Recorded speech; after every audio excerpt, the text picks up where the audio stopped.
Ndugu zanguni waheshimiwa Waislamu, leo kuna vipengele vingi nilikuwa nataka kuongelea, lakini hali yenyewe nadhani mnaiona, na Mwenyezi Mungu azidi kutulipa ujira. Kuna jambo ambalo hapa limekithiri na linaumiza roho katika watu wa Burundi. Jambo lenyewe ni hili, ndugu zanguni Waislamu, vijana wengi na Warundi ambao mnaopatikana South Africa, wanaume na wanawake, kuna suala ambalo linalosikitisha katika jamii.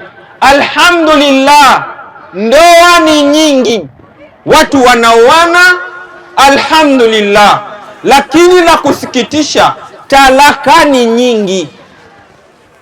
Na ambalo linalosikitisha ni pale mwanaume anamtaka mtoto mwanamke, anatoa mahari, akishatoa mahari wanaunga ndoa, wakiunga ndoa anaituma nauli, akishaituma nauli mtoto mwanamke anafika hapa kwa gharama ya mwanaume, baadaye anamgeuka mume wake, anaenda kwa kijana kavuta bangi. Baadhi ya wanawake hawamuogopi Allah, na huyu kijana anafahamu vizuri huyu ni mke wa watu, lakini kwa kule Burundi kweli alikuwa ni mpenzi wangu, sio mke wako. Wewe kule hukumuoa, sasa ameolewa, unamvurugia ndoa yake. Alafu watoto wa leo tumeambiwa na Mtume tutafute katika nyumba za watu wacha Mungu, tunatafuta kwa watu wasiokuwa wacha Mungu. Akifika hapa anakupuuzia zile gharama, umemsafirisha, umemthaminisha, anakugeuka, anakwenda kwa mwingine. Na wahusia wenye kufanya kama haya wamuogope Mwenyezi Mungu Subhanahu wa Ta'ala. Si hayo tu, kuna kipengele ambacho kinakuja ili nisimamishe hotuba yangu. Message fupi itakuwa imefika, mengi tu yaache.